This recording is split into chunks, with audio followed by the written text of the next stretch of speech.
Oh, you go kiwi tayam. How many people pobiagoki?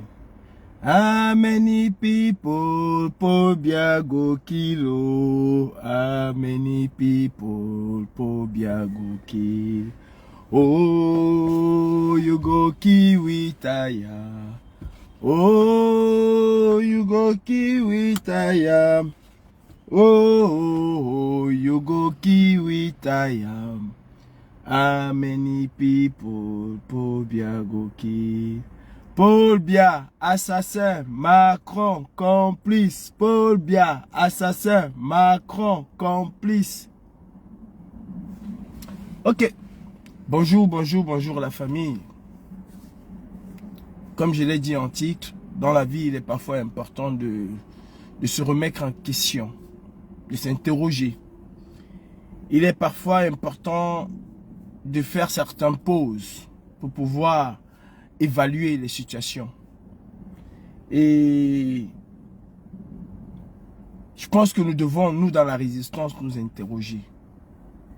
Et je pense très bien que nous devons nous interroger. Je me rends compte que nous sommes affectés par un syndrome autodestructeur. Un syndrome qui nous a amenés à nous émietter. Un syndrome qui nous a amené à perdre, oui, il faut le dire, à perdre la face. Il y a encore certains zigotos, certains amuseurs publics qui pensent que nous avons encore une influence, une certaine influence. Nous pouvons retrouver cette influence. Nous pouvons la retrouver. Si seulement si nous essayons de faire ce qu'il faut faire. Et si seulement si nous arrivons à faire ce que nous demandons à Biya de faire. Il faut savoir quelles sont les compétences de chacun.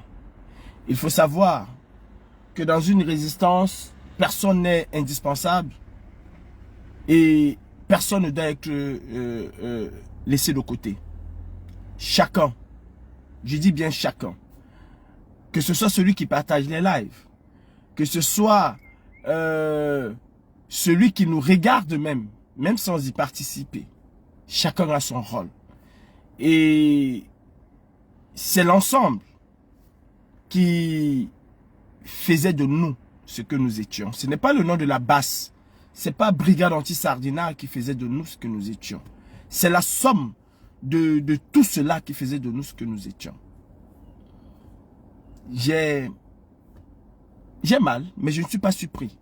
Comme je l'ai toujours dit avec les Camerounais, il y a des gens qui te disent, je ne veux pas entrer dans vos choses-là parce qu'on connaît tous comment ça va finir, en cacahuète.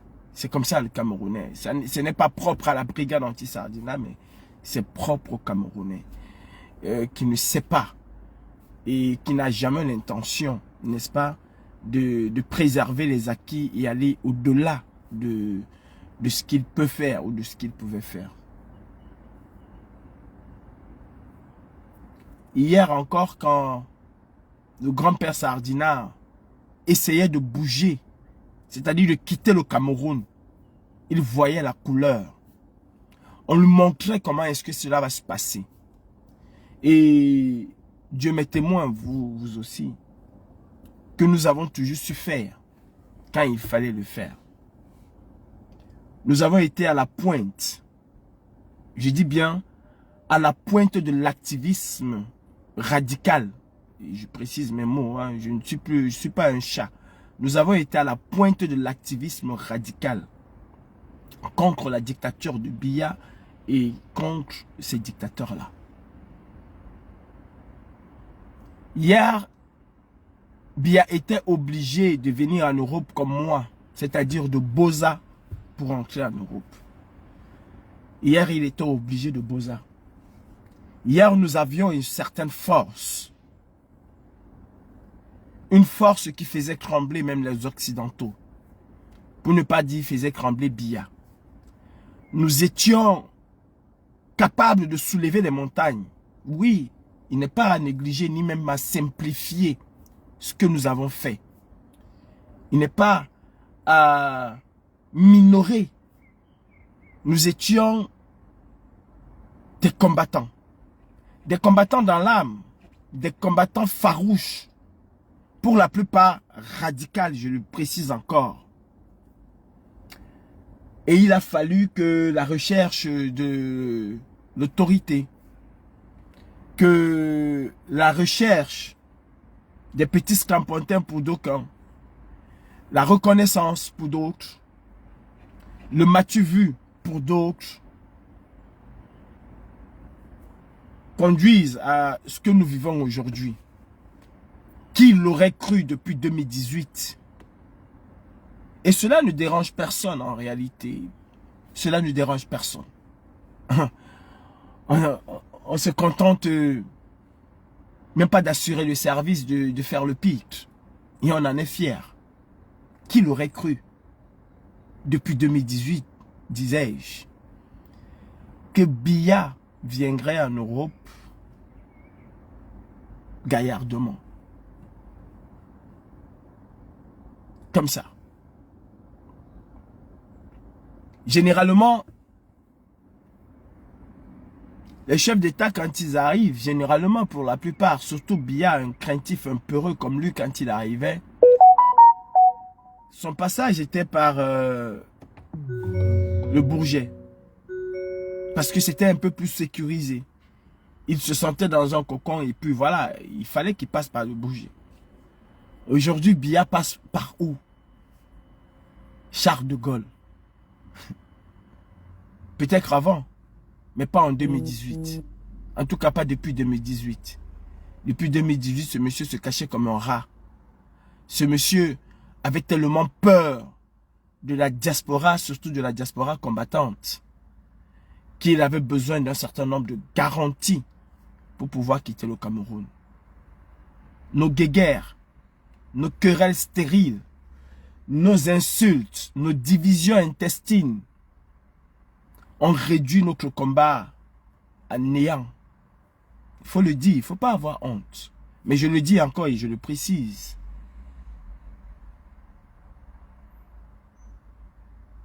Que tout n'est pas fini. Il suffit simplement de se remettre en question, en cause. De s'interroger véritablement sur le combat que nous menons. Hier, on faisait peur à la dictature. Aujourd'hui, la dictature se fout pas mal de notre gueule. Et il faut le dire. Il ne faut pas avoir honte. C'est ça la grandeur de l'homme. Il ne faut pas avoir honte de dire il y a quelque chose qui... Il y a quelque chose. Ça ne va pas. Aujourd'hui, on va se contenter de faire le service minimum. Minimum. Alors que hier, nous étions capables, hier encore, nous étions capables d'envahir Charles de Gaulle et de faire en sorte que Biya commence depuis son arrivée à comprendre qu'il ne serait pas en villégiature. Hier, nous étions encore capables d'entrer dans son hôtel. Je dis bien d'entrer. En tout cas, essayer d'entrer. Pas aller devant pour chanter. Mais essayer d'entrer. Nous étions encore capables hier de le faire. L'arrestation de Ramon Kota à quelques jours, même pas 24 heures de l'arrivée de Biya, comme je l'ai dit, ils n'ont pas arrêté pour rien. Ils savaient depuis que Ramon Kota était au Gabon. Ils le savaient depuis. C'est quand même une coïncidence qu'on l'arrête aujourd'hui et que Biya vient en Europe demain. Mais on ne se rend même pas compte. C'est-à-dire, on est tellement dans l'émotion qu'on ne se rend même pas compte du foutage de gueule. On ne se rend véritablement pas compte du gros foutage de gueule. C'est-à-dire, le gros pied de nez que ce mec nous fait, on ne se rend pas compte que le gars nous envoie un gros doigt d'honneur en nous disant « Allez vous faire, mais je vous le jure que je vous le fais sans vaseline. » On ne s'en rend pas compte. Et on ne se dit pas « Stop, arrêtons. » On a loupé un épisode, il y a quelque chose qu'on a loupé. C'est-à-dire que le gars sait très bien. Oligui sait très bien. Et bien encore plus. Parce qu'on va dire que résistance, les Camerounais sont quand même des va-t-en-guerre, des farouches. Biya sait très bien qu'en arrêtant Ramon Kota, il réveille la diaspora camerounaise, combattante. Il le sait très bien. Et encore plus, s'il vient sur le territoire français, l'épicentre de la contestation radicale vis-à-vis de Biya. Le gars ne se prive pas de le faire. C'est vraiment Machiavel dans ses œuvres. Il ne se prive pas de le faire. Il arrête Ramon Kota. Il le prend en otage. Et même moins de 2 jours, il est là.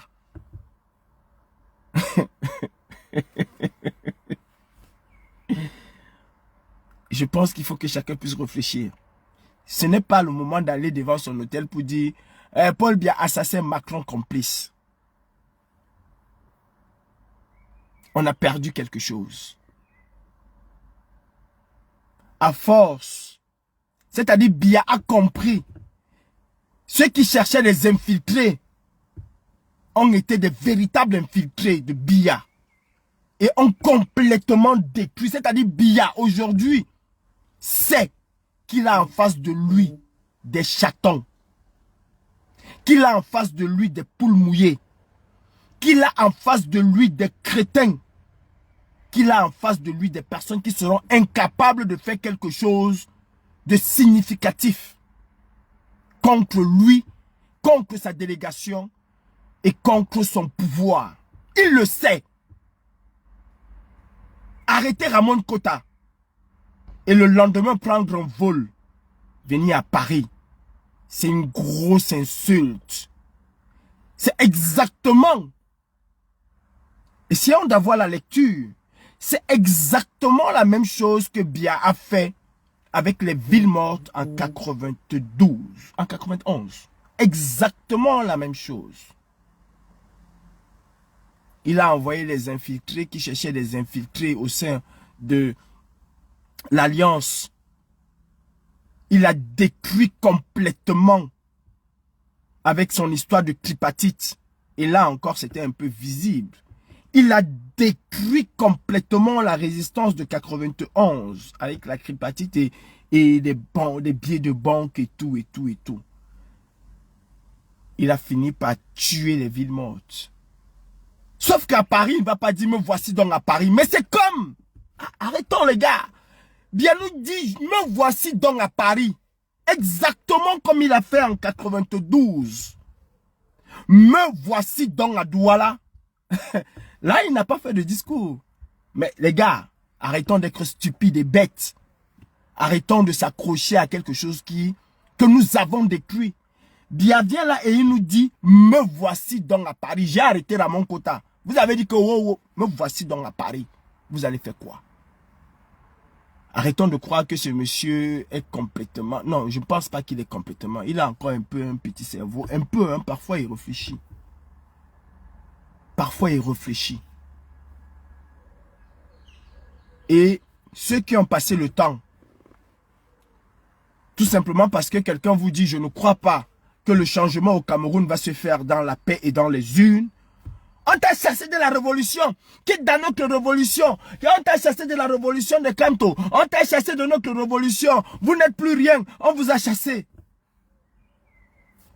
Quel est donc l'apport? Quelle est donc la réponse que vous donnez à Biya face à cela?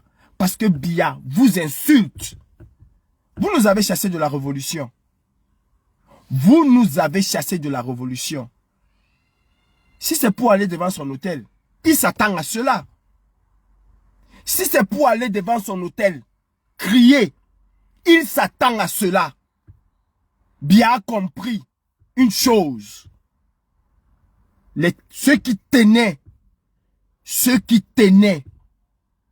cette résistance, ceux qui étaient capables de le confronter, de l'affronter, d'affronter ces gens, ces gardes, au corps à corps, il a compris que ceux-là sont restés de côté. Pas parce que ils veulent rester de côté, mais parce que certaines personnes, envoyées ou pas, je ne sais pas. Je ne veux pas dire des choses ici que je ne suis pas comme vous. Mais il a compris. Max Seigneur Ivoire n'est pas à Paris, non. Calibri, c'est un infiltré, on l'a déjà chassé. Tous ces gars violents et virulents de l'Allemagne. Même Joko, il a compris. Je ne vais pas me mettre à citer des noms. Mais il a compris que le noyau offensif, le noyau dur, c'est disloqué. Et il vient donc vous faire, me voici donc à Paris. Paris étant l'épicentre de la contestation. Je ne pense pas que Biya soit venu spécialement pour les Jeux Olympiques. Et à travers cela, Biya est en train de nous délivrer un message subliminal, un message caché. Ceux qui comprendront vont comprendre. Les compreneurs comprendront. Biya est en train de vous dire que 2025, je me prépare, je suis prêt. Je vous demande encore, les yeux dans les yeux. C'est de manière pacifique que nous allons faire partie, celui que vous avez vu à Paris là. C'est de manière pacifique. Ou alors, comme vous êtes dans la pacification ou dans la pacification, je ne sais même pas comment on le dit. Biya aura peur des gens qui viendront chanter Paul Biya dictateur devant son hôtel. Encore faut-il avoir un bon plan pour être devant son hôtel. Encore faut-il le mettre en exécution, ce plan-là. Nous étions capables de ne pas reculer, de foncer droit, quel que soit le degré de sécurité qu'il y avait. Nous étions capables. Parce que nous étions habités par une rage, par une haine, par une haine viscérale contre ce dictateur. Vous avez cru à un moment que la lutte était complètement finie, qu'il fallait faire des lives pour insulter un X, pour insulter un Y, pour dire on a pris la révolution, on vous a chassé, nous sommes sur le terrain. Non, voici donc le moment de montrer que nous sommes, que vous êtes sur le terrain. Ce n'est pas aller courir derrière Katino, ce n'est pas aller courir derrière Manibela, ce n'est pas aller courir derrière Coco Argenté. Non. Voici donc là où il fallait courir. On viendra m'insulter, mais faisons un constat. Biya nous dit exactement ce qu'il a dit à Douala. Me voici donc à Douala. Il dit à Paris ici, me voici donc à Paris. Surtout les gars, après avoir kidnappé, comme il a fait avec Sissoko Ayok Tabe, mais là, il a pris Ramon Kota, servi sur un plateau d'argent, on lui a donné. Et il ose. Biya en 2018 n'aurait pas osé faire ça. Biya en 2018 n'aurait pas osé faire ça. Il a essayé à Lyon et il est parti la queue dans les jambes. Il a essayé à Lyon. Même malgré le fait qu'il a libéré le président Kamto. Il a essayé à Lyon. Et il est reparti la queue dans les jambes. Allez demander à Nino. Malgré la haute sécurité qu'il y avait, le dîner qui était prévu à 19 h a finalement eu lieu à 21 h. Allez demander à Willy de Paris. Allez demander à Willy de Paris. Allez demander à Nino. Ce que nous avons fait à Lyon. Pas forcément avec Biya, mais avec Macron. Nous avons fait fort à Lyon. Nous avons fait stopper tout transport en commun à Lyon. En tout cas, dans le secteur, rien ne bougeait. Nous avons sorti toute la police de Lyon et des contrées environnantes. Malgré le fait que Biya a fait libérer le président Kamto. Cela ne nous a pas suffi. Emmanuel Macron lui a dit, mon frère, comme tu finis là, pardon, pars. Comme tu finis là, pars. Le centre de conférence était devenu une véritable forteresse. Je dis bien une véritable forteresse. Son hôtel intercontinental à Lyon était devenu un véritable champ de bataille. Pas un champ de champ. Un champ de bataille. Où sommes-nous aujourd'hui? Et il faut avoir honte de le dire, réduit à chanter Paul Biago, Amenipe Popo Biago Kill. Ceux qui étaient au mairie se souviennent que j'avais dit que, attendez, vous allez voir, on va arriver là-bas, vous allez écouter ce qui se passe. Mais vous n'allez pas voir les champs d'action. Vous n'allez pas voir les gens dans l'action. La révolution, mes frères, appartient à toute personne qui a à cœur de faire changer les choses au Cameroun. Elle ne vous appartient pas. Elle ne vous appartient pas. Aujourd'hui, grâce à cette division-là, grâce à cette guerre intestine, à cette lutte menée par des idiots aînés, et je le dis encore et je le redirai encore, pas des idiots aînés qui n'ont pas su encadrer cette jeunesse, bien capable de venir en Europe tranquille, c'est-à-dire tranquillement tranquille. Bien est capable de venir en Europe tranquillement et nous narguer de la manière la plus...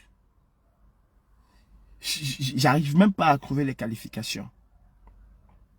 Bien n'aurait jamais été capable d'arrêter un activiste en 2018,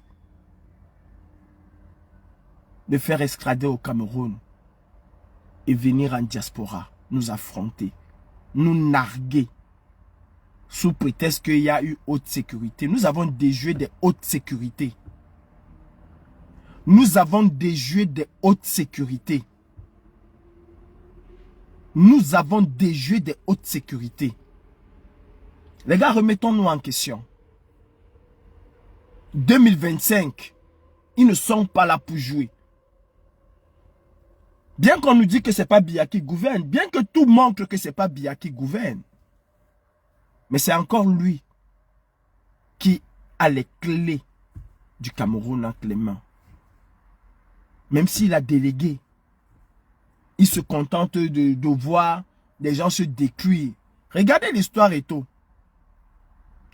D'aucuns pensaient que Biya ne parle même pas avec moi les combis, que c'est, comment il s'appelle, Ngongo qui pilote tout, nanani, nanana. Qui est dans sa délégation? C'est pas le même moi les combis. C'est pas le même moi les combis qui est dans sa délégation. C'est le même moi les combis. C'est Machiavel Biya.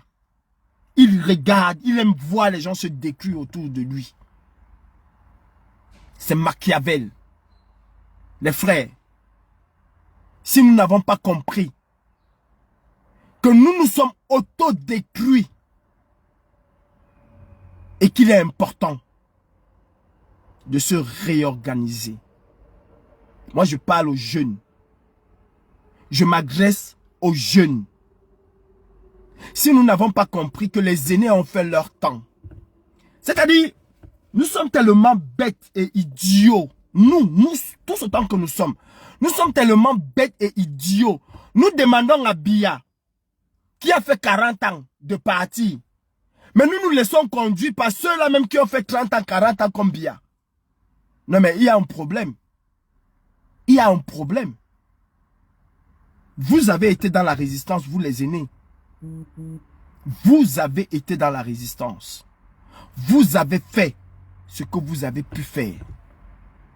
Laissez cette jeunesse aller aussi au-delà de ce qu'elle peut faire. Vous ne pouvez pas, avec le paradigme de 91, venir piloter les choses en 2004. C'est pas possible.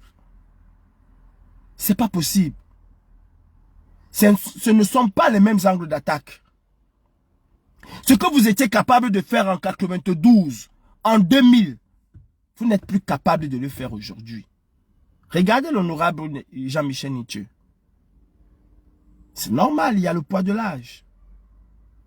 Ce que Jean-Michel Nithieu était capable de faire en 2010, en 2000, il n'est plus capable de le faire. Je ne dis pas qu'il n'a pas la volonté, mais il n'est plus capable.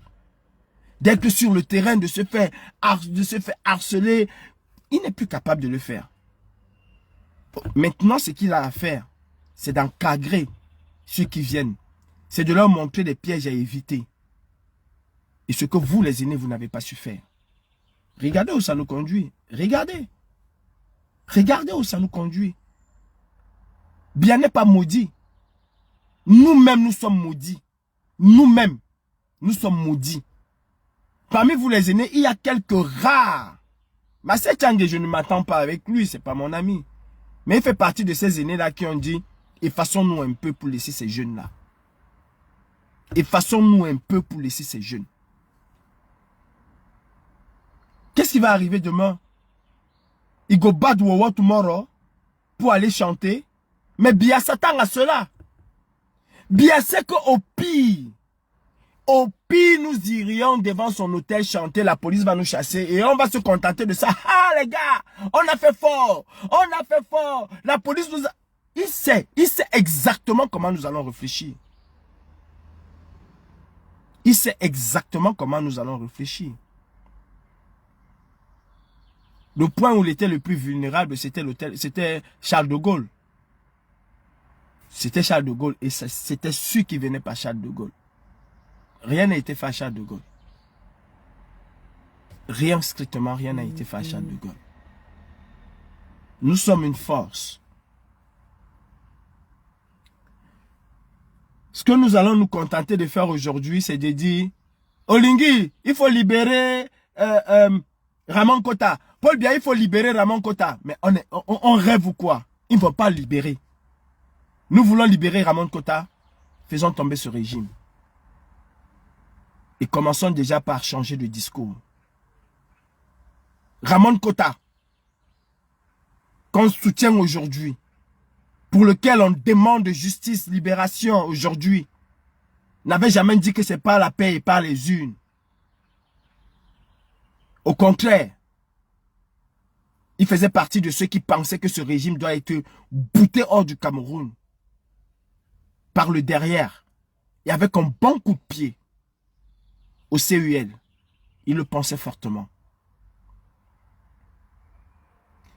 Il ne faut pas avoir honte de dire qu'on s'est trompé. Il ne faut jamais avoir honte de le dire. La lutte n'appartient à personne. Je pense que nous devons comprendre aujourd'hui, sauf les orgueilleux, hein, mais nous devons comprendre aujourd'hui, et je m'arrête là, pour comprendre aujourd'hui que chacun a sa place dans la lutte. Chacun a sa place dans la lutte. La lutte, ce n'est pas la recherche des infiltrés, parce que des infiltrés sont partout. La lutte, c'est tout faire pour que le régime dictatorial de Biya tombe. C'est ça la lutte. C'est ça mon objectif. Et cela doit être ton objectif. Si tu penses que je suis infiltré, à partir du moment où, malgré le fait que je sois infiltré, je peux participer à une action, je peux amener une action à avoir un retentissement. Écoute, prends juste tes précautions, contrôle-moi avec le coin de l'œil, mais ne m'interdis pas. D'ailleurs, tu ne peux pas m'interdire.